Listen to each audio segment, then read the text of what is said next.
David had always been the kind of guy who played it safe. At 28, he worked at a small building design company in the city, creating plans for shopping centers and office buildings that nobody would ever remember. Every morning, he'd grab the same coffee from the corner shop, sit at the same desk, and draw the same kinds of buildings he'd been drawing for 5 years. His coworkers were nice enough, but they talked about mortgages and weekend barbecues.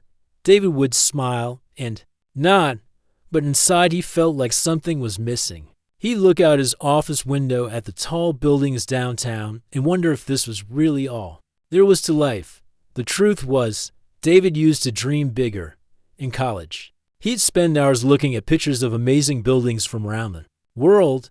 The Sydney Opera House with its white shells reaching toward the sky, the twisting Burj Khalifa in Dubai, buildings that seemed to touch the clouds and capture people's imagination. But somewhere along the way, those dreams got smaller and smaller until they almost disappeared.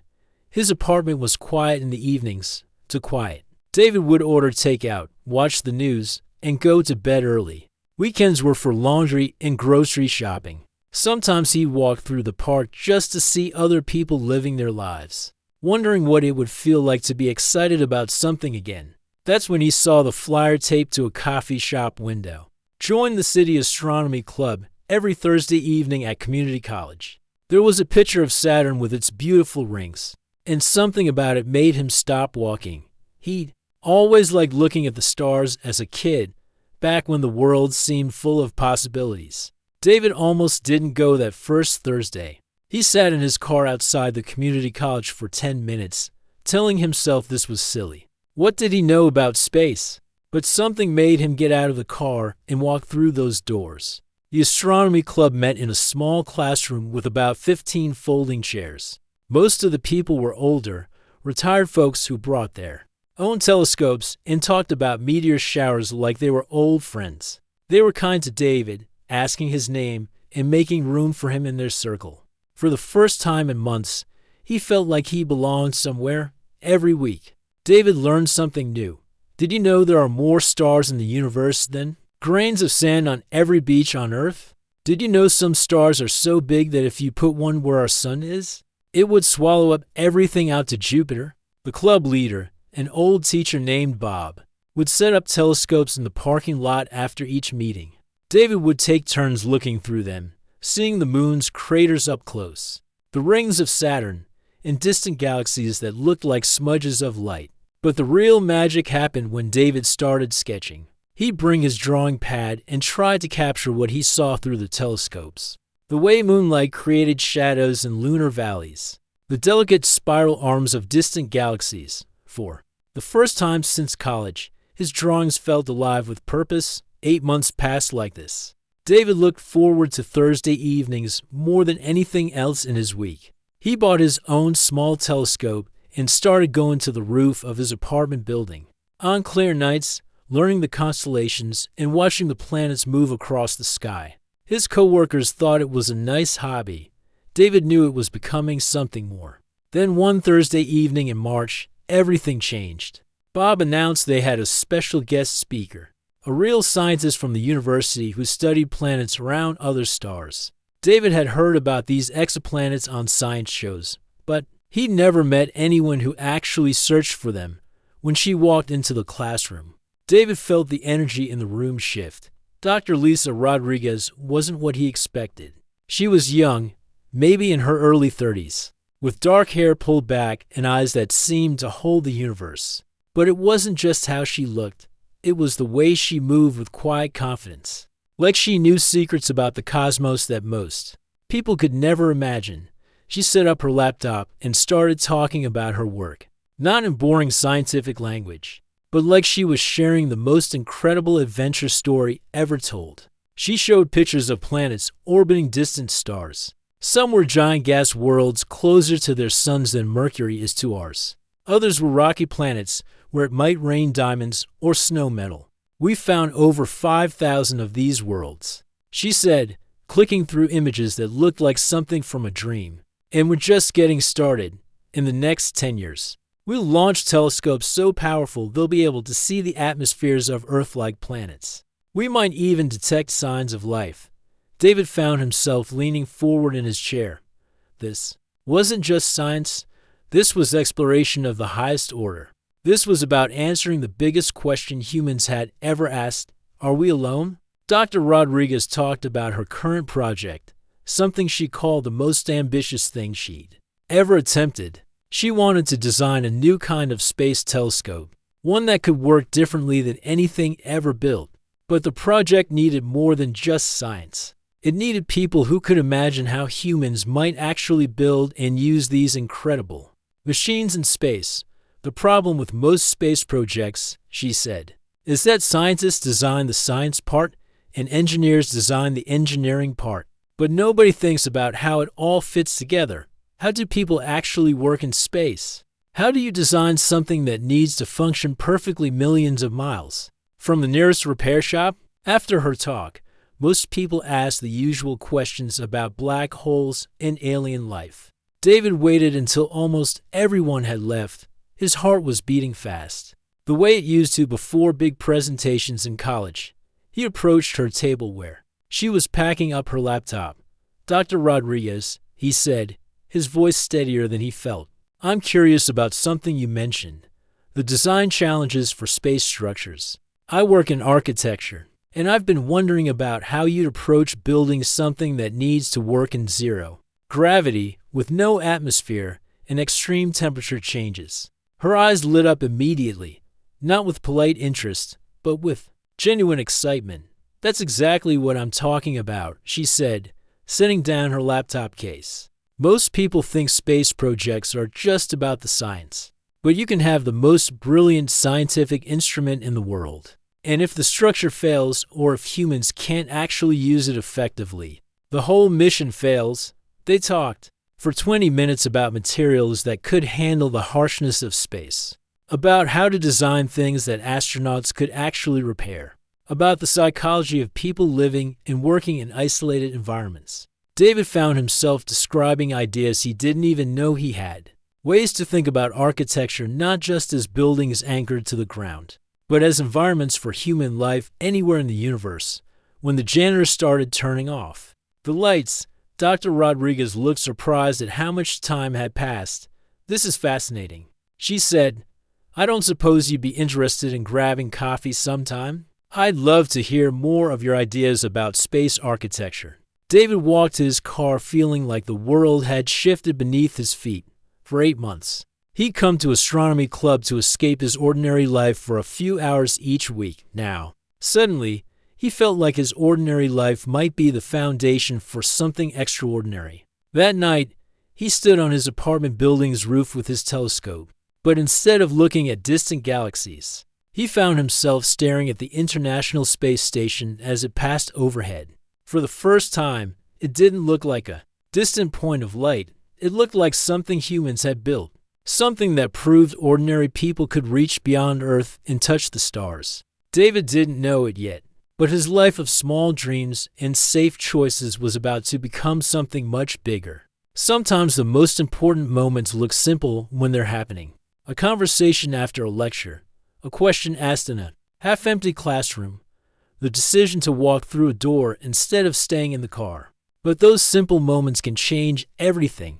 As he packed up his telescope and headed inside, David felt something he hadn't experienced in years. Tomorrow couldn't come fast enough. Dr. Lisa Rodriguez called David 3 days later, just as he was finishing his lunch at his desk. He almost didn't answer the unknown number, but something made him pick up. David, this is Lisa from the Astronomy Club. I've been thinking about our conversation, and I have a crazy idea. Do you have time to meet this afternoon? David's heart started racing. He looked around his office at the half-finished drawings of another strip mall and made a decision that surprised himself. Yes, he said. Where do you want to meet? Lisa's office at the university was nothing like the clean, organized spaces David was used to. Papers covered every surface. Whiteboards filled with equations lined the walls. A half-eaten sandwich sat next to a telescope that looked like it cost more than David's car. But despite the chaos, there was an energy in the room that made David feel more awake than he had in years. Okay, Lisa said. clearing books off a chair so David could sit down.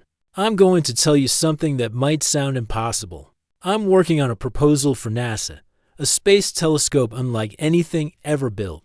But here's the thing. I'm a scientist, not an engineer. I can design the instruments that will search for planets, but I have no idea how to make it actually work in space." She pulled out a thick folder and spread papers across her desk. David saw drawings of complex machines, mathematical formulas, and budget numbers that made his eyes widen.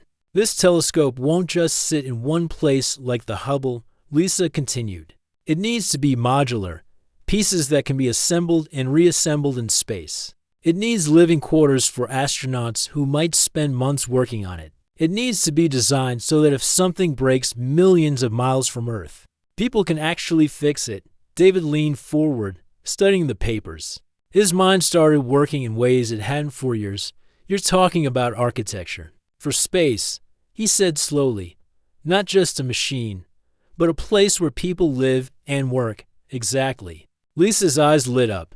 "And that's why I need someone who thinks about how humans actually use spaces. Someone who understands that the most brilliant scientific instrument in the world is useless if people can't operate it safely and effectively." She showed him more details. The project would compete against proposals from the biggest universities and space companies in the country. Teams from MIT, Stanford, and the Jet Propulsion Laboratory were all working on their own versions. The winning proposal would receive funding for a 5-year project, worth hundreds of millions of dollars. "I know this sounds crazy," Lisa said, "but I think we could win this. Your ideas about space architecture are exactly what my proposal is missing. Would you be willing to work on this with me?" David thought about his job at the architecture firm, drawing the same kinds of buildings over and over. His boss who treated him like just another employee, the mortgage on his small apartment, and his reliable but boring life. Then he looked at Lisa's papers again. This wasn't just a job opportunity. This was a chance to help design humanity's next step into space. This was architecture that could change the world. "I'm in," he said. The next morning, David walked into his boss's office and quit his job. His coworkers thought he'd lost his mind. His parents called him 3 times that day, worried he was having some kind of crisis. Even David wondered if he was making the biggest mistake of his life. But every time doubt crept in, he remembered how it felt to look at Lisa's plans and see possibilities instead of limitations. Working with Lisa was unlike anything David had ever experienced. She thought in concepts that stretched his imagination. He'd sketch an idea for how astronauts might move between different sections of the telescope, and she'd explain how that movement would affect the delicate instruments.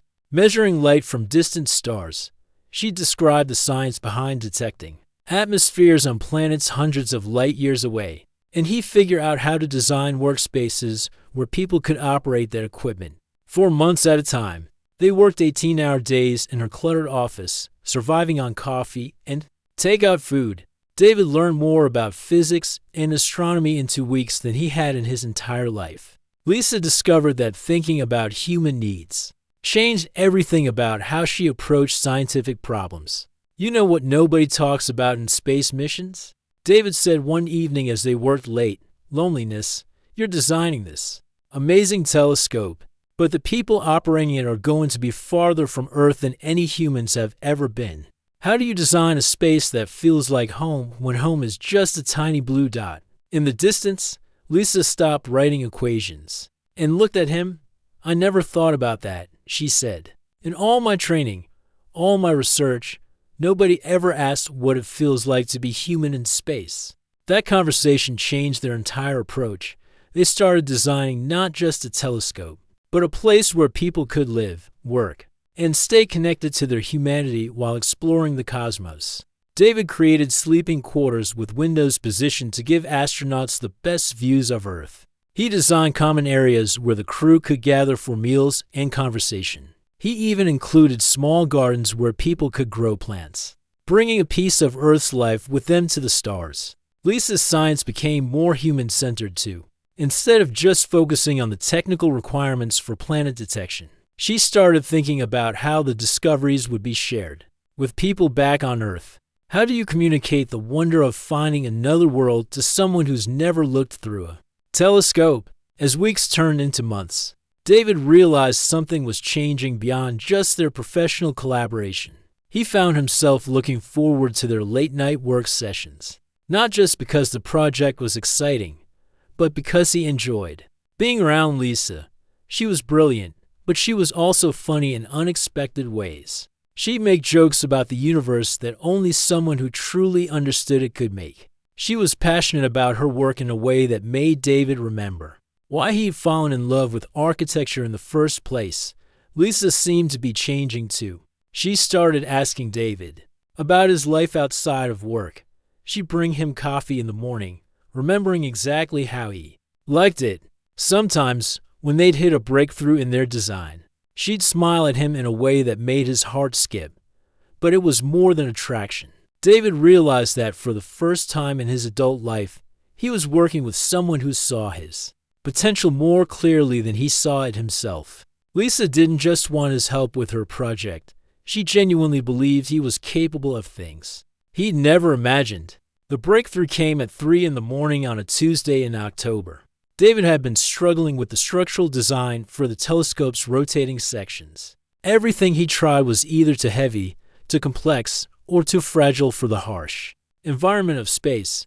He was exhausted, frustrated, and starting to doubt whether he really belonged on this project. Then Lisa showed him an image from the Hubble Space Telescope, a spiral galaxy, millions of light years away, its arms curving in perfect mathematical harmony. "Look at this," she said.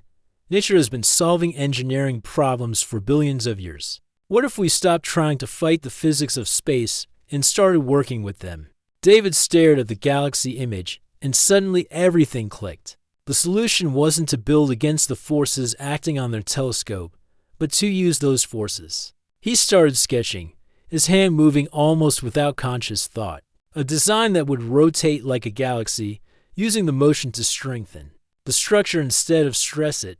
Lisa watched his drawings take shape, and David could see the exact moment when she understood what he was creating. "This is it," she whispered. "This is how we win." They celebrated with champagne that Lisa kept hidden in her office filing cabinet for emergencies. As they toasted their breakthrough, David realized that somewhere in the past few months, Lisa had become the most important person in his life, not just as a collaborator, but as someone who made him want to be better than he'd ever thought possible. 6 weeks later, they submitted their proposal to NASA for 100 pages of technical specifications, budget projections, and architectural drawings that represented the most ambitious thing either of them had ever attempted. Now they had to wait. NASA would take 6 months to review all the proposals before announcing the winner. David had never wanted anything as much as he wanted this project to succeed. Not just for the career opportunity, but because he couldn't imagine going back to his old life of small dreams and safe choices. He found something worth reaching for, and someone worth reaching with. For the first time in his life, the future felt limitless. The months of waiting for NASA's decision were the strangest of David's life. He moved back in with his parents temporarily, using his savings to survive while hoping their proposal would be accepted. Every morning, he'd check his email hoping for news. Every evening, Lisa would call, and they'd talk for hours about everything except the elephant in the room. What would happen if they didn't win? But something beautiful was growing between them during those uncertain months. Without the pressure of 18-hour workdays, they started spending time together just because they enjoyed each other's company. Lisa would drive over on weekends, and they'd go hiking in the mountains outside the city. David would cook dinner. He discovered he was actually good at it, and they'd sit on his parents' back porch talking about their dreams. "What did you want to be when you were little?" Lisa asked one evening as they watched the stars come out. "An astronaut," David admitted, feeling slightly embarrassed. "I had this book about the Apollo missions, and I used to imagine what it would be like to walk on the moon." "What about you?" "A detective," Lisa laughed. "I thought solving crimes was the most important job in the world. I guess in some ways, I still do that. I'm just looking for clues about planets instead of criminals." These conversations revealed sides of each other they'd never shared with anyone. Lisa told him about growing up as the daughter of immigrants, how her parents had worked 2 jobs each so she could go to college, how she'd been one of only 3 women in her graduate program, and how some professors had made it clear they didn't think she belonged there. David shared his own struggles with confidence, how he'd always felt like he was pretending to be smarter than he really was, how his old job had felt safe but empty, and how working with Lisa had awakened parts of himself he didn't know existed. "You know what I love about you?" Lisa said one night as they sat by a campfire during a weekend camping trip. "You see possibilities where other people see problems. When I told you about the telescope project, most people would have focused on why it couldn't work. You immediately started figuring out how it could work." David felt his heart skip. It was the first time either of them had used the word love, even casually. But as he looked at Lisa in the firelight, her eyes reflecting the stars above, he realized it was true. He was in love with this brilliant, determined woman who'd changed his entire life just by asking for his help. 3 months into their wait, Lisa received news that complicated everything. The University of California had offered her a position as the head of their new exoplanet research center. It was an incredible opportunity, her own lab, graduate students, and unlimited resources to pursue her research. "The thing is," she told David as they walked through the park near his parents' house, "they need an answer within 2 weeks. Before we know about NASA." David felt something cold settle in his stomach. "What are you thinking?" "I don't know," Lisa said, and he could hear the conflict in her voice. "This is everything I've worked toward my entire career. But if we win the NASA project, she didn't need to finish. If they won, she'd be locked into a 5-year commitment that would make taking the university job impossible. If they lost, she might have passed up the chance of a lifetime for nothing." That night, David couldn't sleep. He stood in his childhood bedroom, looking out at the same stars he'd watched as a kid dreaming of space travel. The irony wasn't lost on him. He finally found work that excited him and a woman he loved.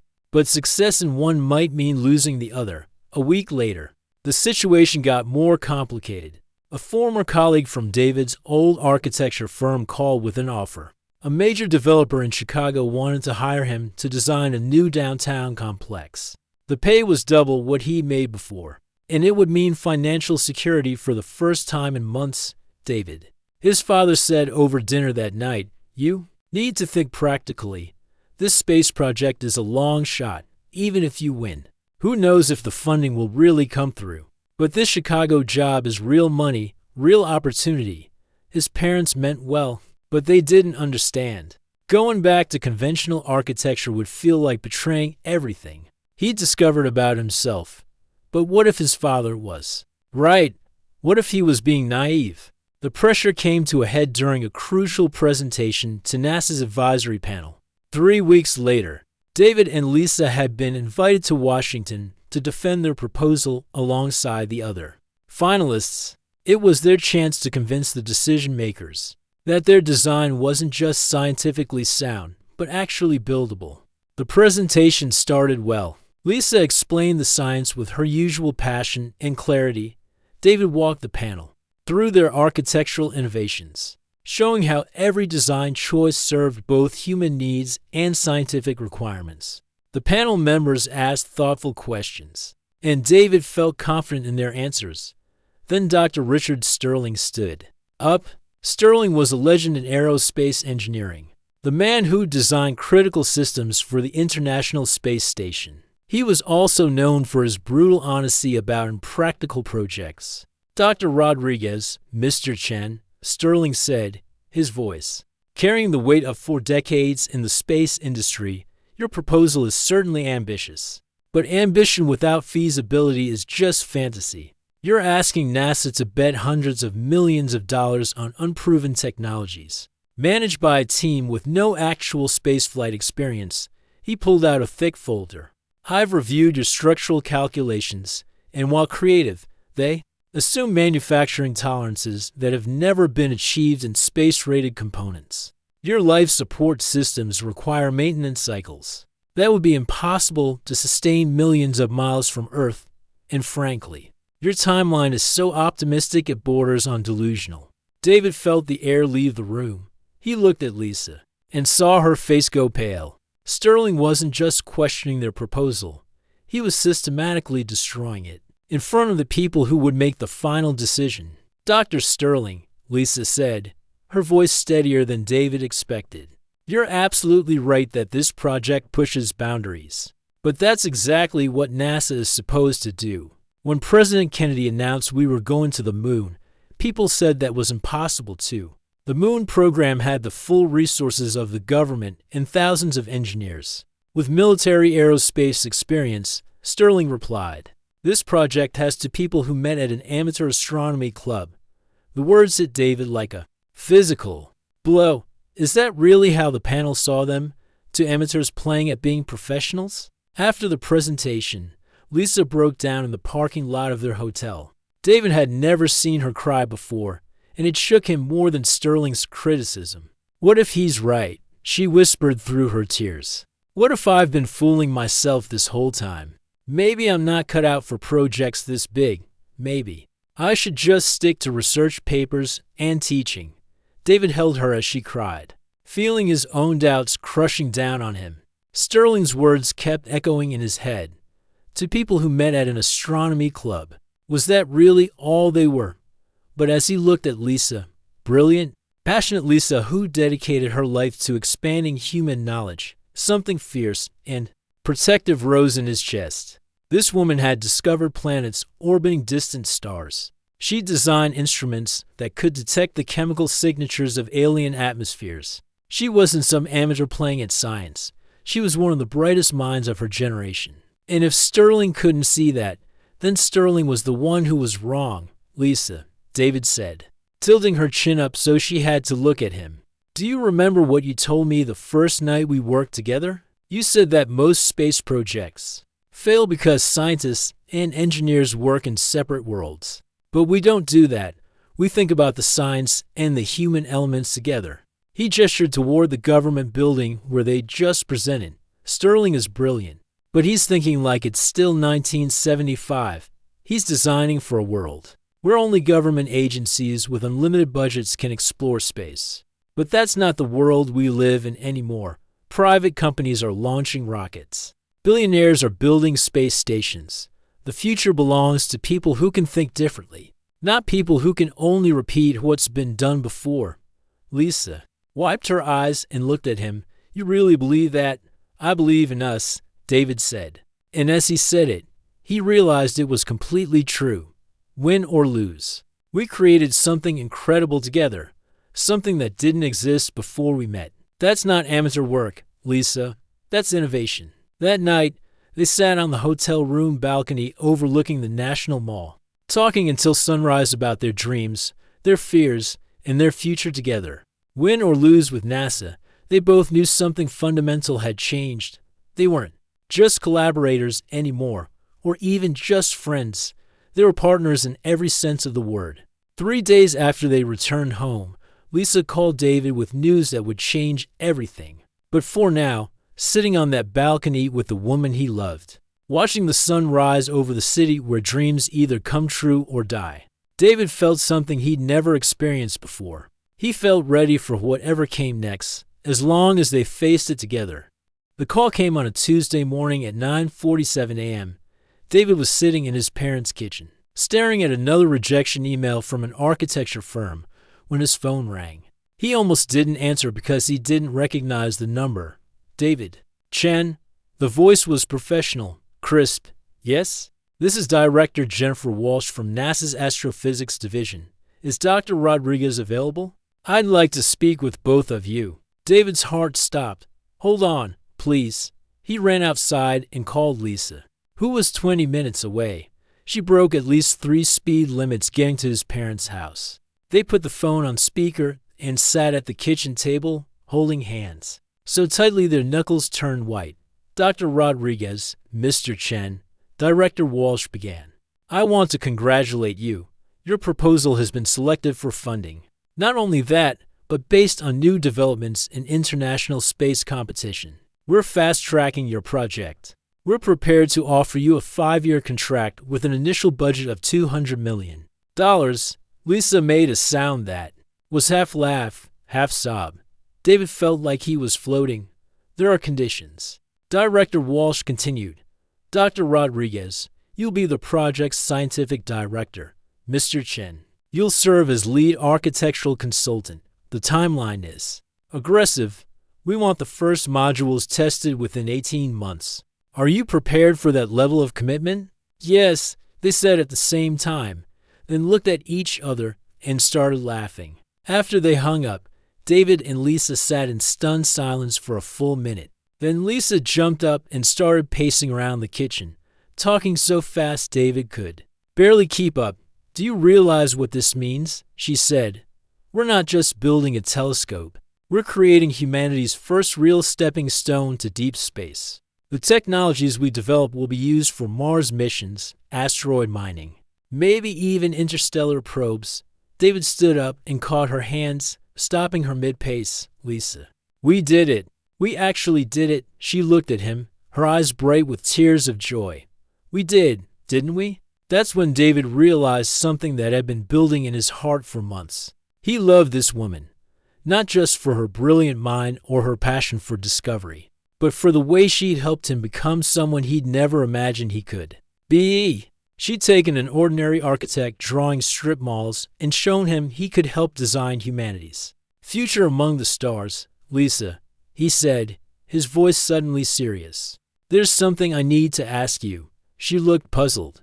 What? David dropped to one knee right there in his parents' kitchen. He didn't have a ring. He hadn't planned this moment, but somehow it felt perfect. Lisa Rodriguez, he said, you've changed my entire world. You've shown me that ordinary people can do extraordinary things when they find the right person to dream with. Will you marry me? Lisa stared at him for what felt like forever. Then she started crying again. Yes, she whispered. Yes, of course, yes. They didn't have a traditional engagement ring. But that night David gave Lisa something better. He'd designed a pendant containing a fragment of the Allende meteorite, a piece of space rock that was older than Earth itself. It was a symbol of their shared love for the cosmos and their commitment to reaching for the impossible together. When I wear this, Lisa said as David fastened the chain around her neck, I'll always remember that we're made of star stuff. And now we're going to go back to the stars. The wedding planning happened in the midst of project preparation chaos. NASA had assigned them a team of 50 engineers, scientists, and technicians. David found himself in meetings with people who designed the International Space Station, the Hubble telescope, and Mars rovers. 6 months earlier, he'd been drawing parking lots. Now he was leading architectural discussions for humanity's most ambitious space project.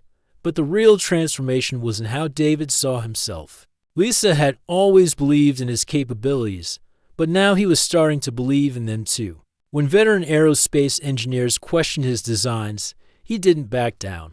He explained his reasoning with confidence. Because he knew his ideas weren't just creative, they were right. The project itself was even more exciting than they'd imagined. Their modular space telescope wouldn't just search for planets around other stars. It would be equipped to analyze the atmospheres of those worlds, looking for signs of water vapor, oxygen, and other chemicals that might indicate life. If everything worked as planned, within 5 years they might answer the biggest question in human history. Are we alone in the universe?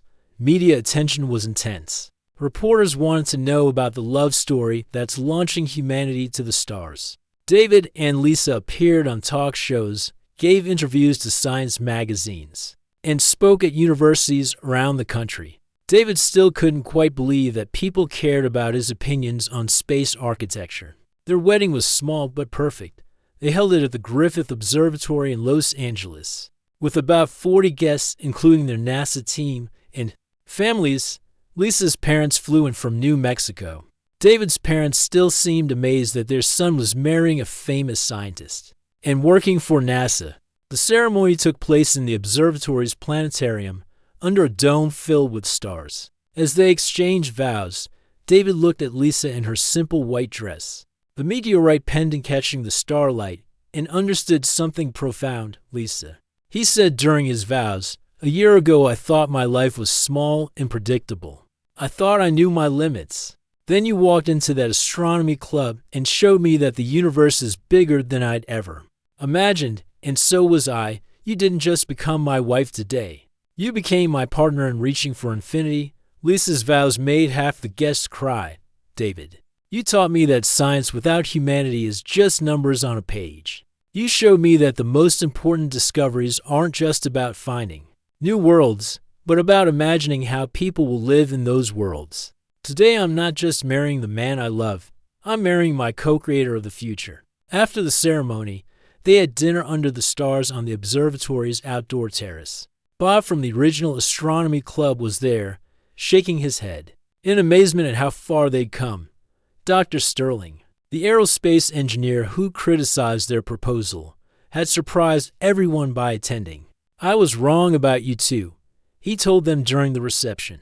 "Not about the technical challenges, those are still enormous, but I was wrong about whether you could handle them. What you've built isn't just a telescope design, it's a new way of thinking about human space exploration." 18 months later, David stood in mission control at NASA's Jet Propulsion Laboratory, watching a live video feed from the International Space Station. Astronauts were assembling the first test module of their telescope, a small prototype that would prove their modular design worked in the harsh environment of space. "Module connection confirmed," came the voice from space, all systems showing green. The control room erupted in cheers. David felt Lisa grab his hand as they watched their dreams literally come to life. To 150 miles above Earth, but the real magic moment came 3 hours later, when the test module captured its first image, a photograph of a distant galaxy cluster. The same type of spiral galaxy that had inspired David's breakthrough design. "Look at that," Lisa whispered, staring at the image on the main screen. "We built something that can see across billions of light years." David squeezed her hand. "We built something that proves ordinary people can touch the infinite." That night, they stood outside the JPL complex, looking up at the stars. The International Space Station passed overhead, carrying the first piece of hardware they designed together. "What are you thinking?" Lisa asked. "I'm thinking about that scared guy who almost didn't go to astronomy club that first night," David said. He had no idea his life was about to become extraordinary. "And what about now?" David looked at his wife, brilliant and beautiful in the starlight, then back up at the space station carrying their dreams toward tomorrow. "Now I'm thinking this is just the beginning." He was right. Within 2 years, their full telescope would be operational, discovering Earth-like planets around nearby stars. Within 5 years, they'd detect the first confirmed signs of an atmosphere that might harbor life, and someday, maybe sooner than anyone expected, human beings would travel to those distant worlds using technologies that began with a conversation between an ordinary architect and an extraordinary scientist who dared to dream of touching the stars. The galaxy hadn't fallen at their feet. They'd simply learned to dance with it. 5 years after that first Thursday night at the Community College Astronomy Club, David stood in a place he'd never imagined existing, the control room of the Rodriguez-Chen Space Observatory, humanity's most advanced window into the cosmos. Through the massive screens covering the walls, he could see their space telescope hanging in the darkness beyond Earth, its modular sections gleaming in the sunlight, like a mechanical flower blooming among the stars. "Final module deployment in 10 seconds, announced the mission controller. David felt Lisa's hand slip into his as they watched the culmination of everything they'd worked toward. 5, 4, 3, 2, 1. Deployment confirmed. The Rodriguez-Chen Observatory is now fully operational. The room erupted in applause, but David barely heard it. He was thinking about all the moments that had led to this one. The shy architect who'd almost stayed in his car that first night. The brilliant scientist who'd seen potential in his questions. The countless late nights, the rejected proposals, the moments of doubt, and the breakthroughs that had made the impossible real. "We did it," Lisa whispered, tears streaming down her face. "We actually did it." But David knew they'd done more than just build a telescope. They'd proven that ordinary people with extraordinary dreams could change the world. The success of their project had opened doors neither of them had imagined. Lisa was now the director of NASA's Deep Space Exploration Division, overseeing not just their telescope but an entire fleet of missions to Mars, Europa, and the outer planets. David's architectural firm, specializing in space habitat design, had a 3-year waiting list of clients from around the world. Their book, Building Among the Stars, had become an international bestseller, inspiring a new generation of young people to pursue careers in space science and exploration.